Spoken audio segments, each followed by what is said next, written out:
Most everyone in Hollywood is singing that song these days. The one that they want is the 9-pound trophy known as Oscar. It can be worth as much as $1 million to an actor, $10 million to a motion picture.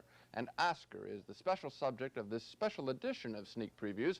We'll show you the nominees in action and try to predict the winners to be revealed on April 9th. Across the aisle from me is Roger Ebert, the Pulitzer Prize-winning film critic of the Chicago Sun-Times. Now, normally I'm much better at picking Oscar winners than Roger, but last year he wiped me out. He was 5 for 5. And this is Gene Siskel, who usually does much better than last year when he only got 2 out of 5. Gene is the film critic of the Chicago Tribune and CBS TV News in Chicago. Now, this special show will take a look at the major Academy Award categories, the one the Las Vegas odds makers make book on, like Best Picture, Best Actor and Actress, and Best Supporting Actor and Actress. Also something unusual, maybe a first for television, a look at some of the often overlooked Oscar categories of costume design, art direction, best song, and animated short film. Now, every year we hear these winners announced on the Oscar telecast, and frankly, we couldn't care less. We don't know who the nominees are, much less why they were nominated. So Roger and I decided to illustrate these categories with film clips, too. Yeah, we thought things like cinematography and art direction would be ideal for television because they're hard to put into words, but on TV, we can show you what the Academy members look for when they vote. And Gene and I are going to throw in our own votes for those winners, too. But first, Gene starts with the nominees for Best Actor. This year, the majority of the nominees for Best Actor are young performers. The only veteran is Sir Laurence Olivier, who played a Nazi hunter in The Boys from Brazil. Olivier is already scheduled to receive an honorary Oscar this year for his entire career, so it's unlikely he'll win 2. The one nominee you probably haven't heard of is Gary Busey, who was just marvelous impersonating a 50s rock and roller, Buddy Holly, in the Buddy Holly Story.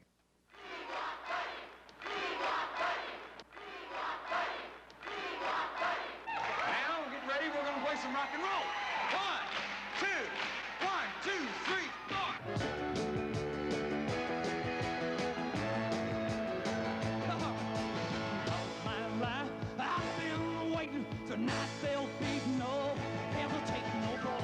You mean to tell me you call me at 3 o'clock in the morning to tell me Dr. Joseph Mengele is in Paraguay? I know that, Mr. Kohler. So does my sister. So does my landlord and my tailor. And now you know it too. My congratulations. Wait a minute. If it's supposed to be a secret, how does a rumor start?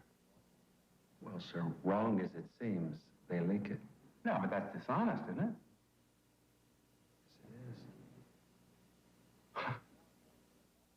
Warren Beatty is the naive hero of Heaven Can Wait. Beatty was also nominated for co-writing, co-directing, and producing the movie. Now, Roger tells me he thinks Robert De Niro will win his second Oscar. He won for The Godfather Part 2 in 1975 for his portrayal this year of a Green Beret in The Deer Hunter. De Niro has a moving homecoming scene with Meryl Streep in the film. She misses her boyfriend, Nick, who also is De Niro's best friend. Welcome home.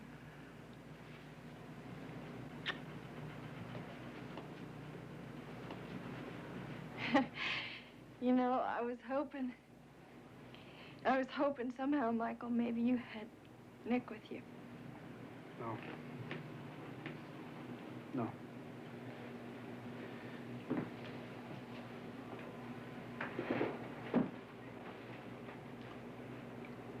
You hear anything on Nick? No.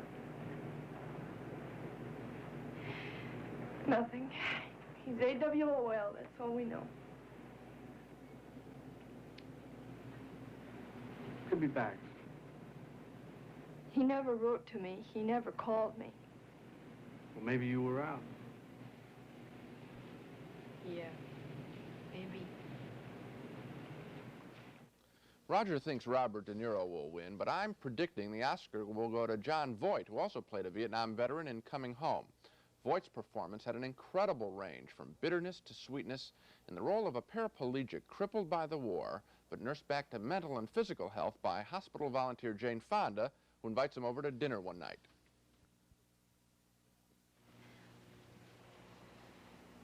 Sit down, Bender. Sit down.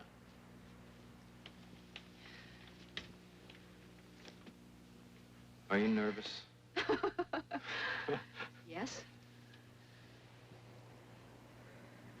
Why are you nervous?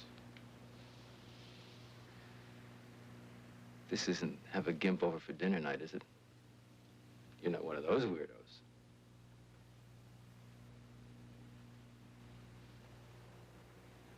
No, I'm not, Luke.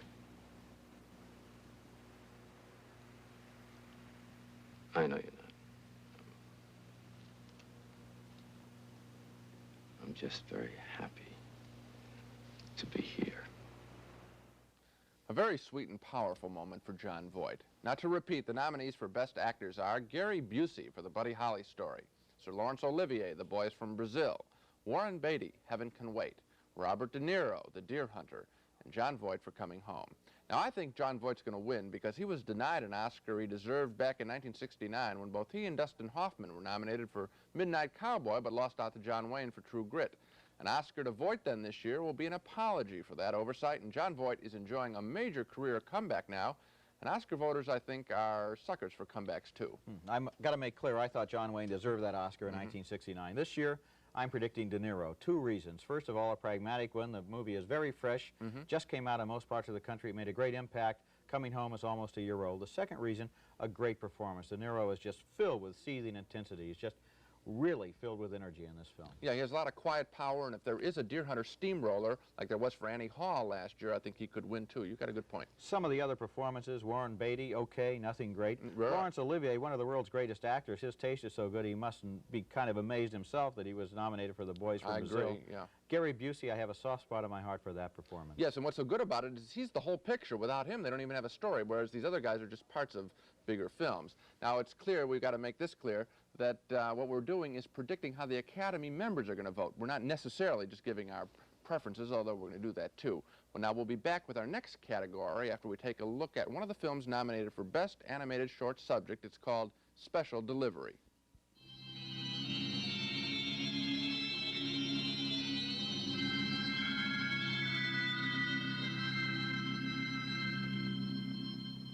When Alice Phelps left home that day to go to her judo class, she told her husband Ralph to clean off the front walk before he left for work. Is that all right with you?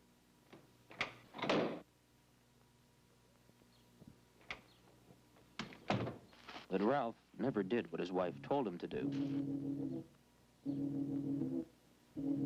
When Ralph returned home, there was a body lying on his front stairs. It was the mailman. He had obviously slipped on the ice that Ralph hadn't cleaned away and broken his neck.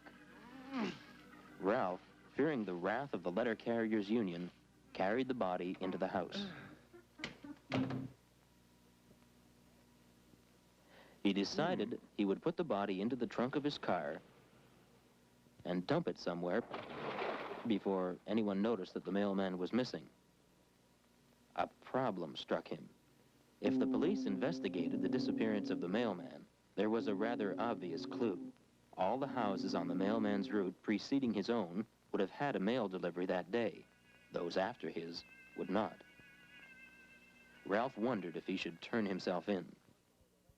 Now we come to the first of those special categories that are sometimes overlooked, the one for costume design. It's an easy category to explain because everybody knows what a costume is, but it's one of the most interesting Oscar categories for a couple of reasons. First, because costume designers aren't simply designing clothes, they're interpreting the screenplay and the characters, and they're helping to realize the director's whole vision of his movie. And second, of course, Hollywood costumes often influence the way the rest of us dress. Remember the Bonnie and Clyde look, or the time Clark Gable wasn't wearing an undershirt and it happened one night and undershirt sales fell off all over the country? This year's nominations in the costume category don't seem destined to influence many spring fashions. They're all based on fantasies of one sort or another, but they sure do illustrate our designers' uninhibited imaginations.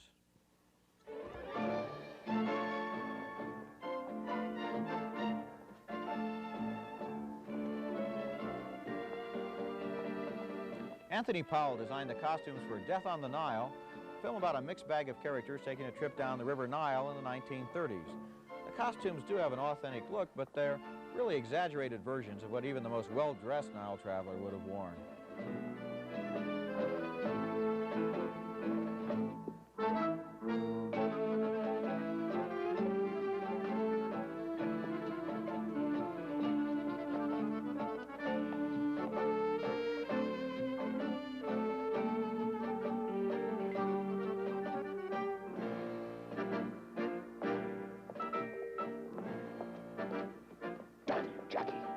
Can't you leave us alone?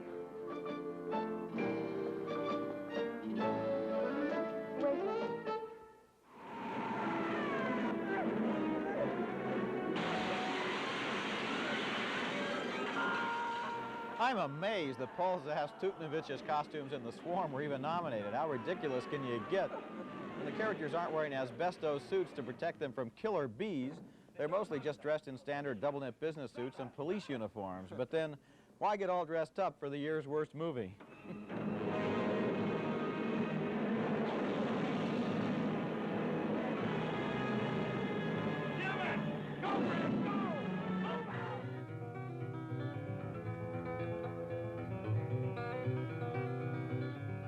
Sometimes the simplest clothes are the trickiest to design.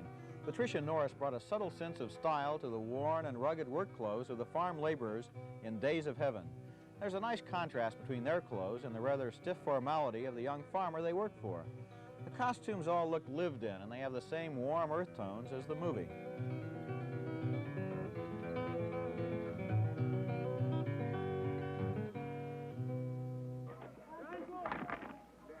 Has he come to take you back? I suppose that's what they'd like. Rennie Conley's costumes for caravans were based on the actual garments worn by the nomads of the Persian desert. Look at Anthony Quinn's headdress here with the authentic touch of the quilting and the rich Persian detail of Jennifer O'Neill's dress. Costume designers sometimes have to be costume historians as well. I came here because I wanted to, and I'll go when I want to. I can't make... Suppose he brings soldiers. I doubt that. Helen, I don't like doubts. Maybe I should kill him now. Tony Walton's costumes for The Wiz had the richest opportunity for fantasy. Here are his original watercolor sketches for the challenging costumes of those immortal fictional characters, the Cowardly Lion, the Scarecrow, and the other fellow travelers on the yellow brick road to the wonderful world of Oz. These drawings are the first step a costume designer takes in deciding what the actors will wear, how the characters will look like. The costumes then go through a series of changes before they're actually ready for a screen test. There's always a little magic in how sketches like these are transformed on the screen. Only the one with the silver slippers. You go ahead, Dorothy. He who hesitates, etc., etc.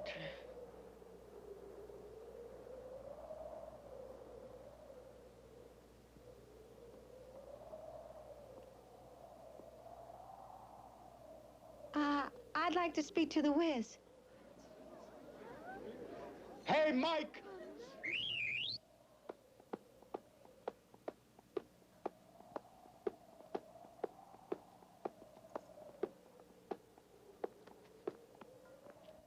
I guess even that walking microphone qualifies as a costume, Gene, and the costumes in The Wiz were so colorful and so inventive that I'm going to predict they're going to take the Oscar in this category. I'm with you. I agree. I'm going to predict that The Wiz will win, too, and deservedly so, I think.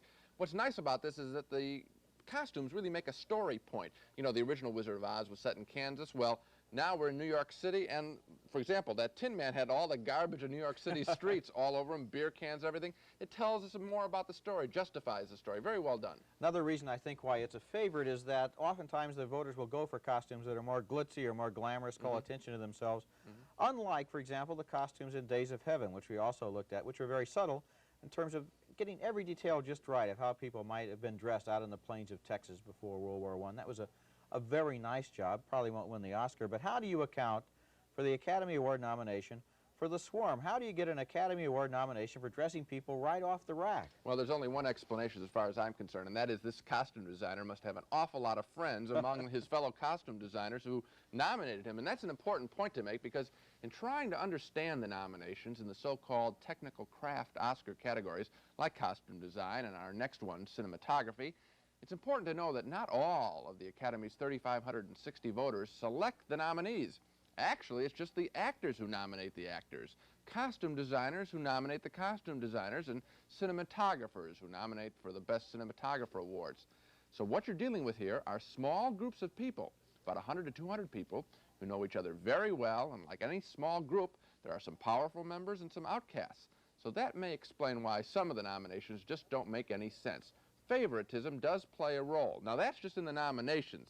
The whole Academy, all of the people, vote for all of the actual winners.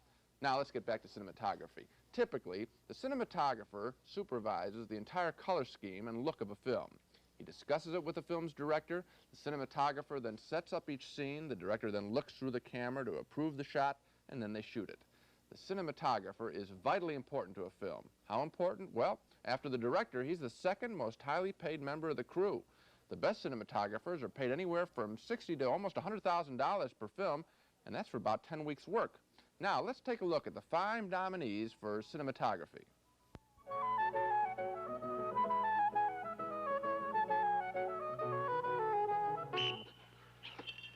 This just isn't going to work. William A. Fraker was nominated for Heaven Can Wait. The film had a wide range of looks, fuzzy and dreamy for the fantasy scenes and crisp and bright and sharp for the real-life scenes like this football training sequence. It's just, well, all right.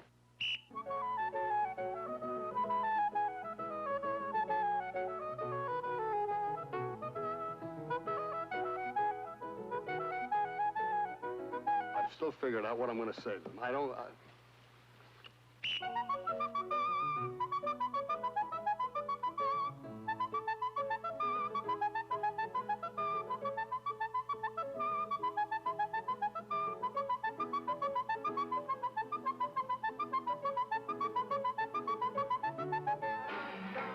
Lighting is the best part of Vilmos Zsigmond's work for The Deer Hunter. You can feel the cigarette and cigar smoke. The neon lights look fuzzy around the edges, and yet everything is in focus. This looks like a real man's bar. They've been there a long time.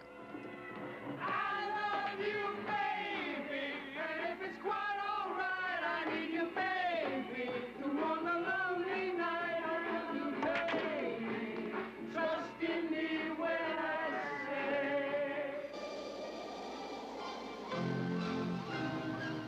Now here's a major achievement in cinematography. Oswald Morris's work on The Wiz. He had a special problem here, the difficult task of photographing black faces against a variety of backgrounds. In fact, a special photographic process was developed for The Wiz just to maintain the clarity of the actors' faces. Look at the camera work in this scene. There are very few static shots. The camera is usually moving, and when the camera's steady, the actors are moving rapidly. A great piece of cinematography.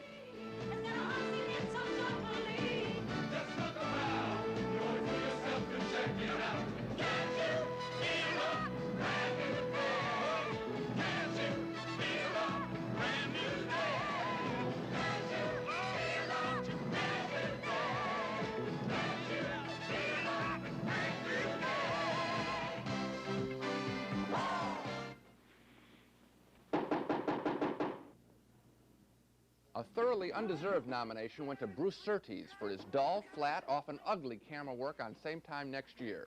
Surtees did have a problem. Only one major set was used in the entire movie, this unattractive resort hotel room. But he did nothing to enliven the film. Right there. Wait a minute, wait a minute, wait a minute, wait a minute.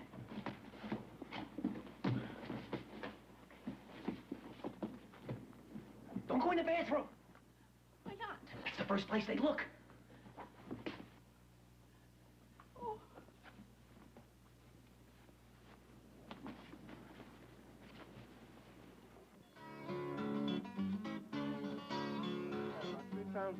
The winner in this category undoubtedly will be European cinematographer Nestor Almendros for his work on the hauntingly beautiful Days of Heaven, a doomed love story in which nature plays a leading role.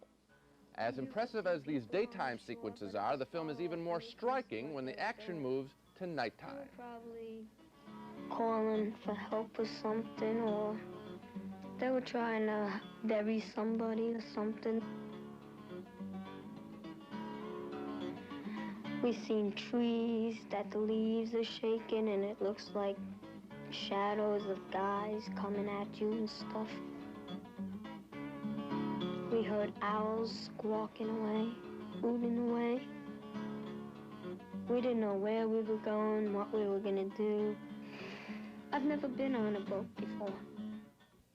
Very beautiful. The photography is powerful even when the screen goes totally dark there for a second. It's hard to say, though, whether the Days of Heaven has better photography than The Wiz, but the cinematography in Days of Heaven was the biggest element in that film, whereas the photography in The Wiz plays a subordinate role to all the singing and dancing. So I'm predicting Days of Heaven will win. What do you think, Roger? There's no question in my mind, Gene. I'm in agreement with you. Days of Heaven will win. When you stop to think about it, the cinematography is almost another character in that film. The visuals carry the story as much as the dialogue does. You have these people who are isolated in the middle of the plains of northern Texas the years before World War I. They're hundreds of miles maybe from a big city. And the sky, the horizon, and nature, all the life of the land, those are characters in the movie too. And the way that that photography captures it, the way Almendros makes us feel how lonely and isolated those people are, it's really a masterpiece of photography. It's beautiful, and one of the points of the story is it's bigger than both of us or all of us in nature, and it really tells the story, whereas in The Wiz, although it's a good-looking photography, well, it's just there. It doesn't tell us anything about the story. Okay, so now I picked up on your earlier commentary. How do you account for Same Time Next Year getting an award, a nomination in this category? The only thing I can come up with is, again, is one of these favoritism kinds of things. Bruce Surtees is the son of a very famous photographer, the late Robert Surtees. Maybe some of his dad's reputation rubbed off on him. I don't know how else to explain it. Or maybe he's being honored this year for stuff he did a couple of years ago and didn't get nominated for, but Same Time Next Year is not special. No, it's pretty ugly, as a matter of fact. Now, we'll be back with the rest of the nominees for acting right after a look at this animated film. The animation you're about to see was all done by molding and moving bits of clay. They form the clay, take a picture of it, reform the clay, take another picture of it, reform it again. You get the idea. A very painstaking process.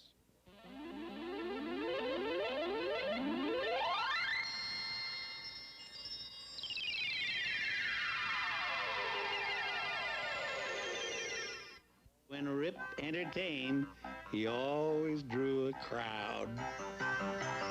There are men, special men, born to do the work of 10. They are steel to the touch, and bet your life those men are Dutch. We are such men, solemn Dutch men, no need to applaud. We are stronger, we'll work longer, and we just thank God for work. Ask him why he does toil every moment in the soil. He'll reply square to you. What else would a real man do? We are such men, solemn Dutchmen. We don't dance or sing.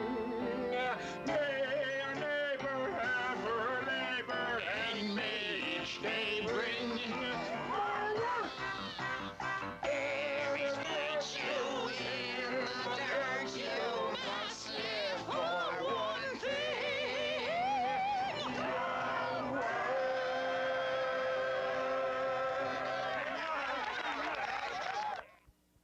And now we move on to the nominees for Best Supporting Actress, and we start with the actress I'm predicting is going to win the Oscar in this category, Diane Cannon for Heaven Can Wait. She plays a good, rich, comic role, and watch her here while she tries to juggle hysteria, greed, lust, conspiracy, and terminal confusion.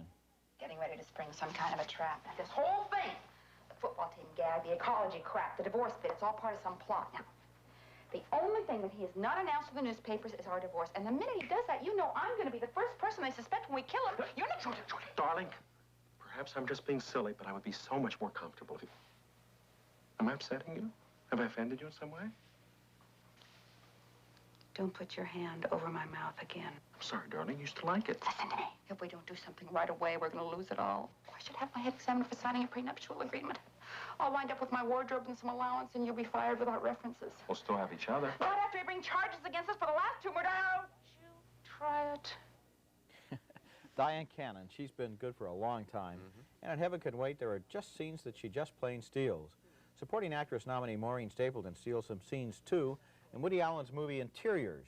She plays the new fiancée that the father brings home to dinner, and until her entrance, the movie has been an unrelentingly serious drama. She introduces a little unaffected freshness into an intellectual argument about a play they've all just seen. I didn't get that. I mean, to me, it wasn't such a big deal. One guy was a squealer, the other guy wasn't. I liked the guy that wasn't. Well, it's a little more complex than that, don't you think? Why? You liked the squealer? Did I miss something? That's what made me anxious about the play. I mean, how do you figure out the right thing to do? How do you know?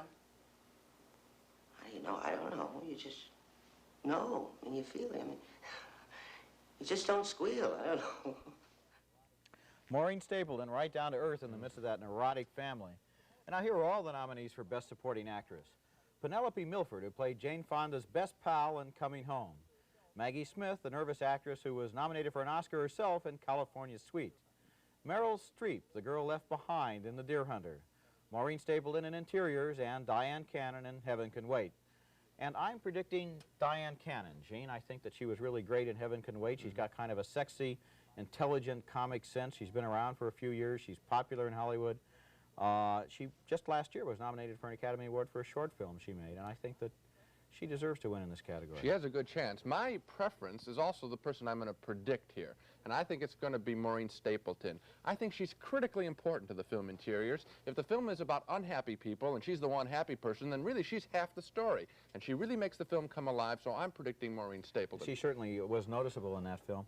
If I had to pick a preference, I think maybe my preference would be Diane Cannon too, but if not Diane Cannon, then Penelope Milford, who was so good as Fonda's friend in Coming Home. Their men went off to fight the war. They were left together. The camaraderie there on the Army base was really well developed. Yeah, I cared a lot about her character, almost as much as Fonda's character. Now, the supporting actor and actress categories frequently feature the work of fresh new actors and actresses.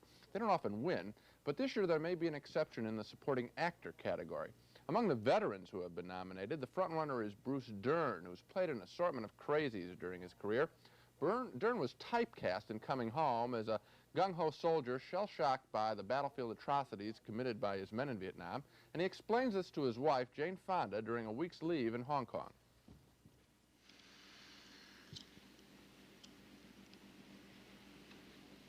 My men were chopping heads off.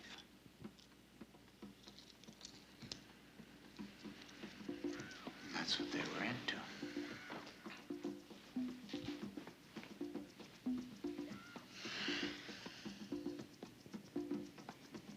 Oh, they were dead.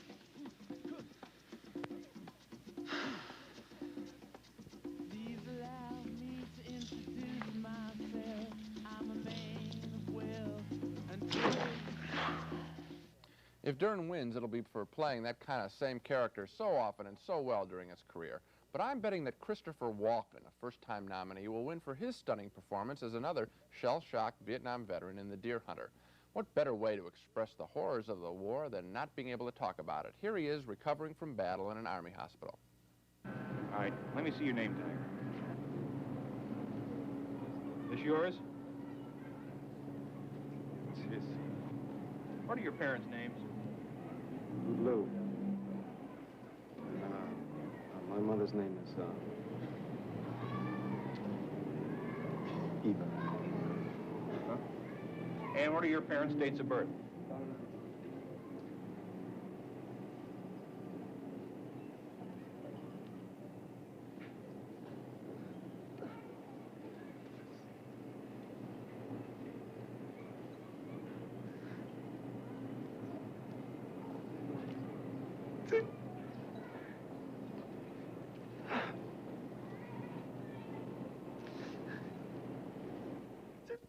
A powerful moment in a strong film, and I think that scene is going to win him the Oscar.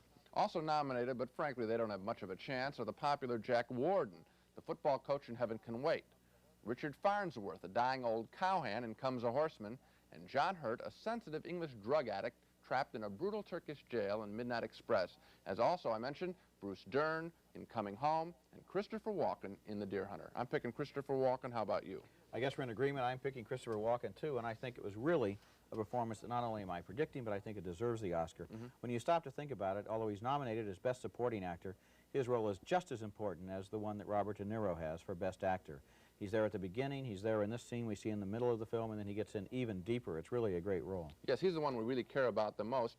I think it's a terrific performance. Now, oddly enough, sometimes they put a character like De Niro in the lead category and a newcomer like Walken in the supporting category. That way the film company can try and get 2 nominations. I think we're going to hear a lot more about him, but let's move on right now to Best Actress. And you know, in a way, Gene, I think the Best Actress Oscar is the one that movie fans really get the most excited about, even more than Best Actor or maybe even more than Best Picture. And in the last few years, with the rebirth of the great women's roles, the competition in this category has been especially close. So let's start with my choice for the winner, Jill Clayburgh in An Unmarried Woman. Here she is, having an argument with her husband, Michael Murphy, who's left her for a younger woman. You really hate me, don't you? Yeah. I don't hate you. Oh. You were always a very compassionate man. Now, wait a minute. Marty. How can you hate somebody that you were in love with for 16 years? I don't It's easy. Well, if you're trying to make me feel guiltier than I already do, you're doing a good job. Good. This is ridiculous. Why are we having this conversation? Martin, do you know how many times we made love? No. No, I don't want to get into that. I want to tell you. At least 2,000 times. That's counting twice a week for 16 years. You should put it up on your ticker tape. I think it's a very interesting statistic. I want to know something. Did you fall out of love with my flesh, my body? Or me? With Erica? Did you fall out of love with Erica? Wait a minute. I didn't fall out of love with you. I love you. I mean, all right, it's different now, but I love you. I can't just erase all those years. I'll always love you. Jill Clayburgh is at the center of that whole movie, surviving a broken marriage and putting her life back together again. I predicted months ago she'd win an Oscar for her performance right after I first saw the movie. Still think so. Now let's take a look at some of her competition. Why are you looking at me like that? Why do you have to look so luminous? I mean, it would make things so much easier if you woke up with puffy eyes and blotchy skin like everyone else. Guess God just figured that chubby thighs were enough.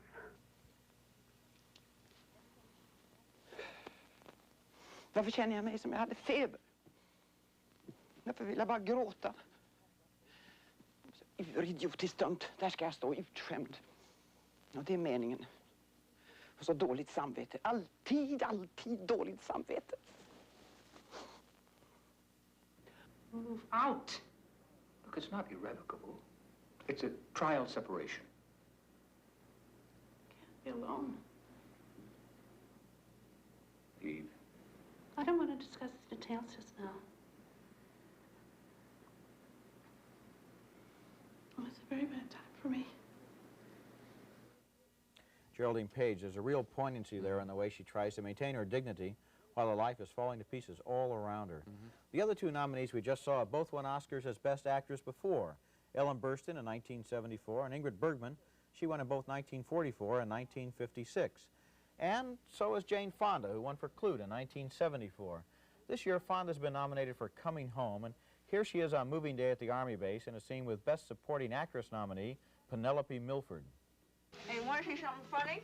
I'd love to. My yearbook. Oh, look at that dress. It was a nice dress. It's cute. There's another one here. So funny looking at the way we used to look, isn't it? Doggy in the window? Look. Ooh. Sally Bender, nicknamed Sal. What is the one thing she'd want on a desert island? A husband. I was so ambitious. And so original. You know the guy we were just talking about? He's in here somewhere. Oh, yeah? Look. Luke Martin. Nickname, the Duke. He's cute. Co-captain of the football team. Hmm. What one thing would he want on a desert island? A mirror. Jane Fonda. And so the five nominees for Best Actress are Jill Clayburgh in An Unmarried Woman, Ellen Burstyn in Same Time Next Year, Ingrid Bergman in Autumn Sonata, Geraldine Page in Interiors, and Jane Fonda in Coming Home, and as I said, I'm predicting Jill Clayburgh from An Unmarried Woman. I think it's a terrific performance. She has to go through so many changes, from happiness at the beginning, then through the breakup of her marriage. She drifts for a while, meets a man. The gamut of emotions, as they say in the showbiz, I suppose. It's a great performance. Well, I'm picking Jane Fonda, and I think for two reasons. One, she's at the top of her game. She's working in a whole bunch of hit films. California Suite, Comes a Horseman, now China Syndrome. She's working for every studio. Everybody seems to like her, and she was not, the second reason, she was not shrill in this Vietnam film, Coming Home, when I think a lot of people thought she was going to be. She was warm. It was a great human performance. I think she's going to win. What kind of a chance do you think Ingrid Bergman has? Is she kind of a sentimental favorite? I think she may be. She's announced her retirement from films, reportedly due to illness. If she does retire, if people think that's going to happen, she could get a sympathy vote and win. Well, that might be a possibility. Before we go on to the next category, we'd like to show you another Oscar nominee for animation.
And now we come to what in recent years has been the laughing stock of the Academy Awards, the Best Song category, which in the 70s has featured a great many songs that no one has either heard of either before or after the Oscar show.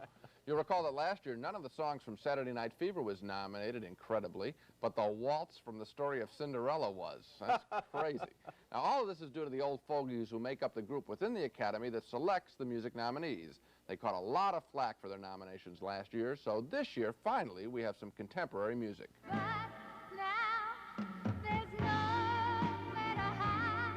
The odds-on favorite, Olivia Newton-John, singing Hopelessly Devoted to You from Grease, the top money-making musical of all time. Money talks in Hollywood, so this should win.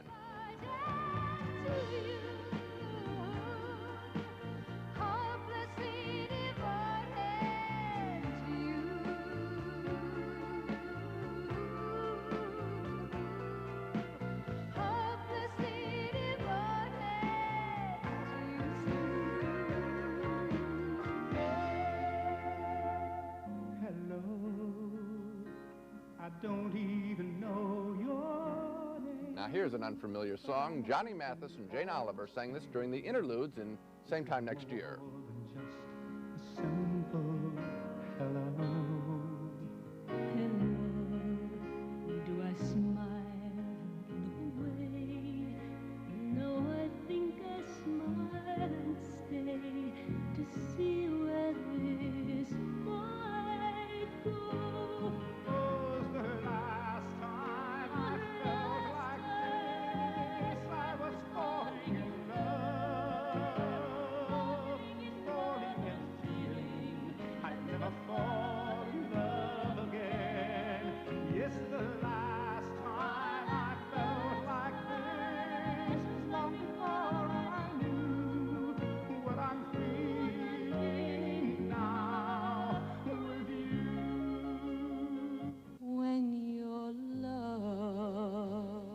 Bet you haven't heard this tune before.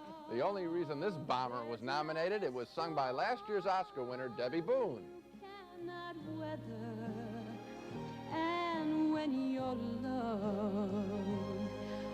you're loved, the missing parts all fit together.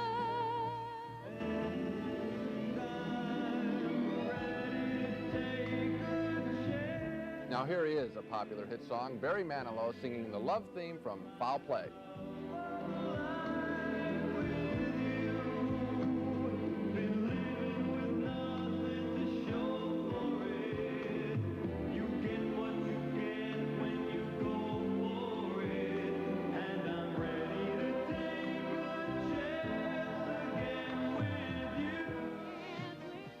And if Grease doesn't win, I predict the Oscar will go to the disco hit Last Dance, sung by Donna Summer.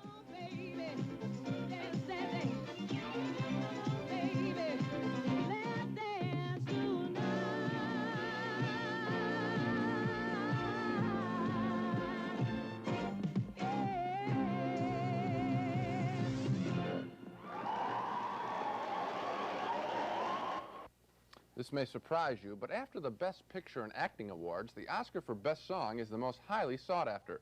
That's because it can bring in the most money, because a victory means that the record will get a lot of play on the radio, which in turn will sell more singles, and then the film soundtrack will sell as well. Well, I predict the winner will be Hopelessly Devoted to You from Grease, but not necessarily because it's the best music. It's because I think the Academy may try to make up for its embarrassing omission of Saturday Night Fever last year Both Saturday Night Fever and Grease are on the same record label, RSO, the Robert Stigwood organization, so the Academy voters might be giving an Oscar really to 2 films this time. Probably so. I'm also predicting, once again, hopelessly devoted to you. The question I have, though, looking back, thinking back about Grease, is what about songs like Grease or You're the One That I Want, which were a lot livelier and were bigger hits than Hopelessly Devoted? And much more inventive in terms of the music. Those were overlooked. Yeah. I think what happens, and people ought to know this, is that the film company and the record company get together and decide which song they're going to promote, and they can promote it in a number of ways. They take out ads in the trade publications like Variety and Daily Reporter, Hollywood Reporter, and also they send out free copies of the record to all the Academy members. So they're sending this one record, that's the one that gets nominated. So they're trying to manufacture another hit. Yeah, from Olivia Newton-John, who's a hot record star. Terrific. Let me ask you another question. Yeah. Have you seen The Magic of Lassie? No, and I don't think I want to. Okay, well, I haven't seen it either. It hasn't played in most cities. It was an enormous flop. And yet, what's the name of this song? Pause? I can't remember. Remembering You in Doggy Heaven or something? How do songs like this get nominated when you have songs like Every Which Way But Loose, which didn't get nominated? Well, again, these companies hire record promoters, and these guys' job is to influence people and get a nomination. They obviously hired a pretty good one for that song. They got a real dog this time, The Magic of Lassie. And now, from best song to one of the quietest categories, art direction, because the sets hardly ever make any noise. In fact, one of the easiest ways to explain what the art director does is to say that he's responsible for the parts of the movie that don't move.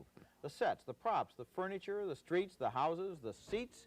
It's his job to place the characters securely in their surroundings, whether they live as they do this year in South Boston or California and Long Island or heaven or even in the legendary Kingdom of Oz.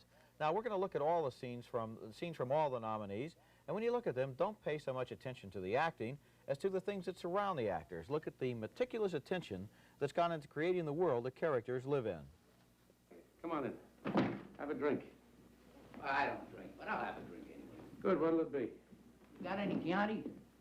No, I don't keep that cheap stuff in the house. Well, then forget it. I'm better off without The Brink's job takes us back to Boston in 1950. Look at this set, for example, for the inside of a house. It looks absolutely real as the characters move through the rooms. Watch the details, the wallpaper, the furniture, even the knickknacks on the mantelpiece. You wanted me to ask you if you wanted some work. What sort of work would that be? Sandy didn't tell you? Not that I remember. Where'd you get that tie? Well, they're handmade. Do me a favor. Next time you're in the North End, boost a couple for me. I like to give them away to my help. Listen, mister, I didn't come here to talk about clothes. I take peeps. I'm the best damn peep man that there ever was, and I don't need nobody along who don't know that. Well, I guess then you don't need me along then, do you? Gin and tonic, please. Nothing for me. California Suite was the Neil Simon comedy that told 4 stories about visitors to the Beverly Hills Hotel. And the hotel was reproduced in perfect detail. This movie set duplicates the famous Polo Lounge. It's no fun anymore. Even the hotel's hallways and rooms were duplicated, and only the colors of the guest rooms were changed to make them look brighter for the camera. I'll take care of you later.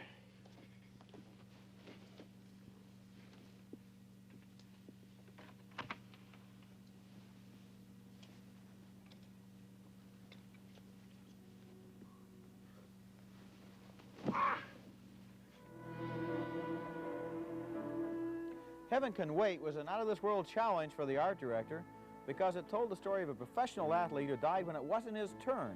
He was given another chance in heaven to return to Earth for the rest of his allotted days. The art direction supplied this luxurious mansion and a millionaire's lifestyle.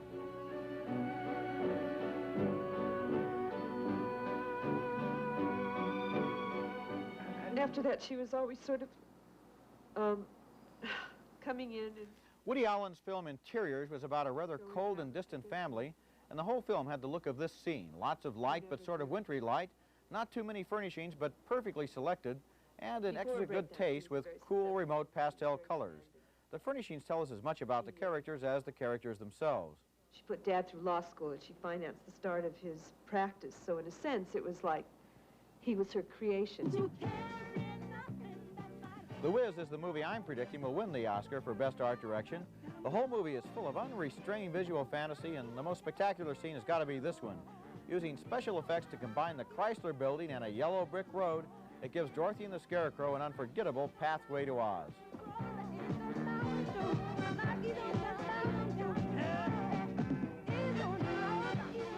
It's So the 5 nominees for art direction. The art director is usually the guy who gets the screenplay, and then he moves from the sublime to the mundane. First he visualizes the movie's fantasy world, then he gets out his hammer and his nails, and he builds it. I say The Wiz is going to win, Gene. What do you think? I think I'm going to pick an upset, California Suite.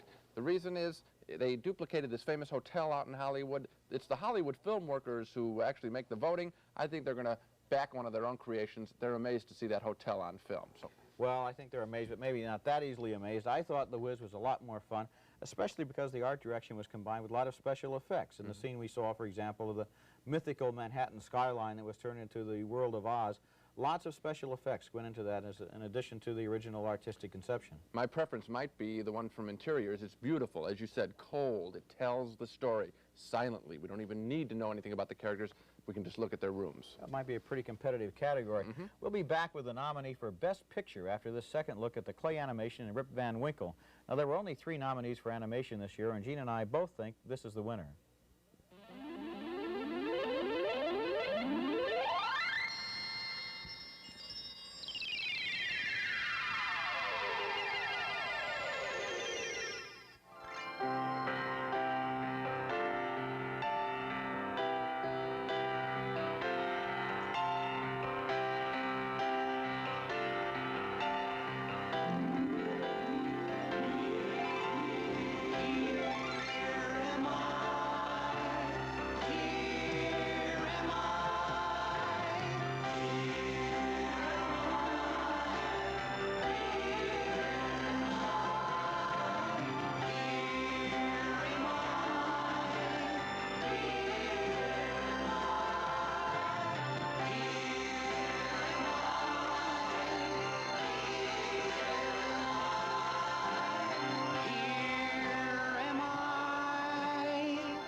Now we end our show the same way the Oscar show will end on April 9th, with the award for Best Picture, the most important prize of all. A win here can mean millions of dollars because it'll get a film additional weeks of playing time in movie theaters all over the world.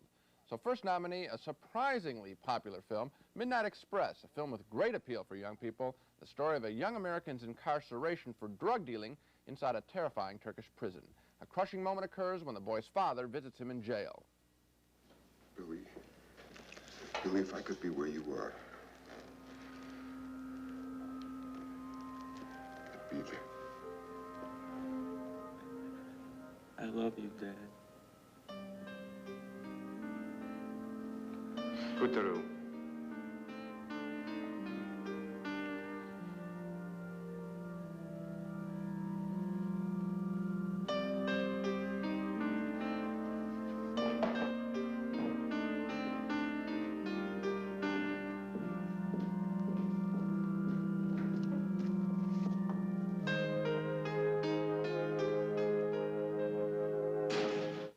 Midnight Express. I found a lot of its horror repetitive. I didn't think it was one of the year's best pictures. Yeah, kind of a one-note movie. I thought a lot of other films, including Days of Heaven, should have been nominated before Midnight Express.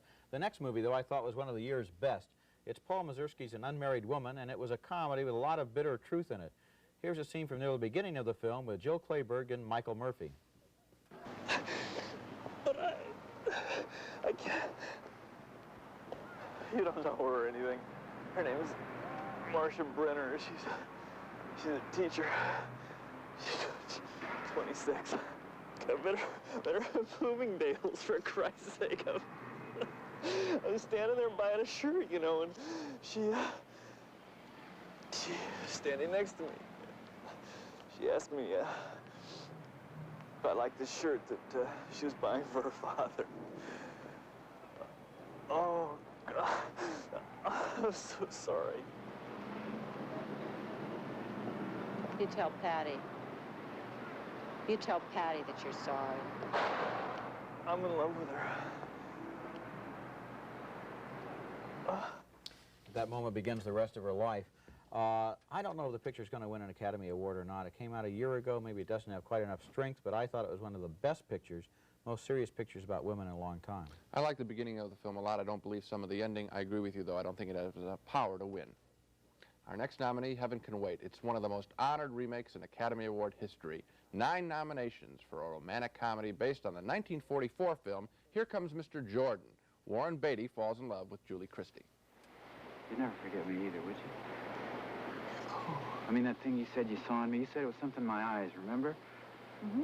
Well, if someday somebody came up to you, he might even be a football player, and he acted like he'd seen you before, you'd notice that same thing, wouldn't you? Or even if you thought you did, you'd give him a chance, wouldn't you? He might be a good guy. He could be anybody. He could even be a quarterback. I don't understand what you're saying. Ah, I'm just acting crazy.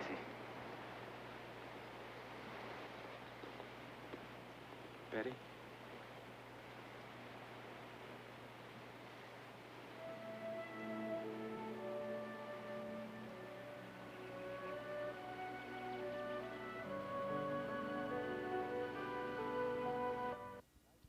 A romantic moment in a nice film, but that's all that Heaven Can Wait is, a nice picture, not Academy Award material. I was kind of surprised, too, it got 9 nominations. I guess maybe people were in the mood for a light romantic comedy. That's all I can figure. Anyway, Gene, let's look at the movie I'm predicting will win the Oscar as this year's Best Picture. It's Michael Cimino's The Deer Hunter, a deeply moving 3-hour drama that's nowhere more compelling than in this scene, which takes place in a prisoner of war camp. The Viet Cong guards are forcing their prisoners to play Russian roulette while they gamble on who's going to be the first one to blow his brains out.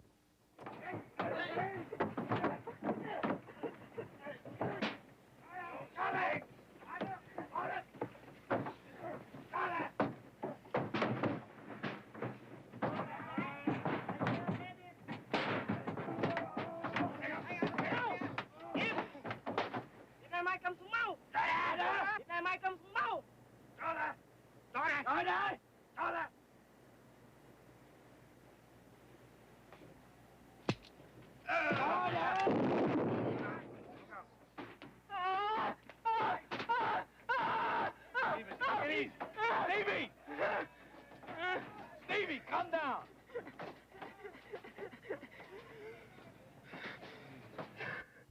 Just about the whole picture's at that level of intensity, and I think that Deer Hunter is really the best American epic since the 2 Godfather pictures. It's got tremendous intensity, and I really do think it's going to win.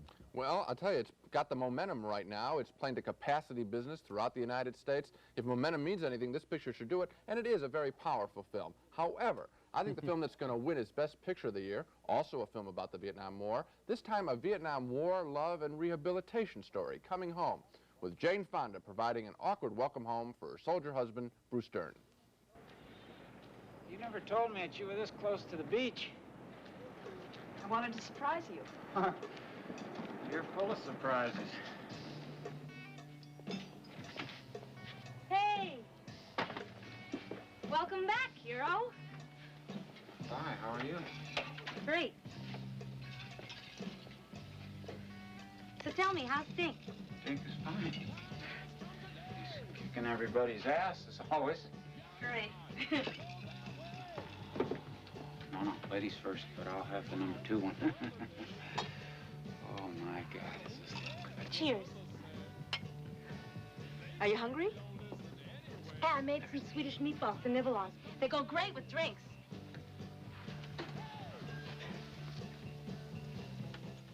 A disturbing contrast of emotions there in Coming Home. I think the reason it may win, I think it's a nicer picture about a rough subject. There's a beautiful love story there between Jon Voight and Jane Fonda, and also Jon Voight is terrific in a portrait of a strong handicapped person. A great film. It is a nicer film than The Deer Hunter, but I still think The Deer Hunter is going to win. Any other year, maybe Coming Home, but this year, The Deer Hunter, coming so recently, being so long in a way, it's a 3-hour environment that you get lost in, and so powerful. I'm sticking with The Deer Hunter. If I had to say my preference, if I were a voter, I'd vote for The Deer Hunter. As much as it's got a lot of faults, its strengths, I think, are magnificent. Okay, preferences. I'm still for The Deer Hunter, but I do have a soft spot in my heart for An Unmarried Woman. I like that picture, but let's say The Deer Hunter.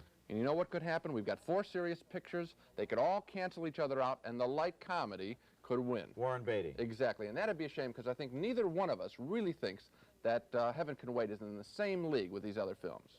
And now let's take one more look at all of our predictions, and I'm going to bet you, Gene, right now a carton of Raisinets that I get more right again this year than You're you on, did. you're on. Okay, for Best Actor, I'm predicting Robert De Niro in The Deer Hunter, and Gene thinks it's going to be Jon Voight in Coming Home. For Best Actress, my choice is Jill Clayburgh in An Unmarried Woman. Gene picks Jane Fonda in Coming Home. For Best Supporting Actor, we're both predicting it'll be Christopher Walken in The Deer Hunter. And for Best Supporting Actress, I say Diane Cannon will win for Heaven Can Wait. but Gene thinks it'll be Maureen Stapleton in Interiors. And once again, for the year's Best Picture, I predict the Academy Award will go to The Deer Hunter, and Gene predicts Coming Home will be the big winner. And Gene, we agree on 4 out of the 5 other Oscar categories. We both think The Wiz will win for Best Costume Design, that Days of Heaven will take the Oscar for cinematography, that the year's Best Song will be Hopelessly Devoted to You from Grease, and that Rip Van Winkle will take the prize for animation. In the category of art direction, though, our only disagreement, I say it'll be The Wiz, and Gene, you're predicting California Suite. So that's it for this special Oscar show. Next time, we return to our regular format of reviewing 5 new movies. Until then, we'll be watching the Academy Awards along with you on Monday, April 9th. See you at the movies. Oh, Roger, you shouldn't have, but thanks.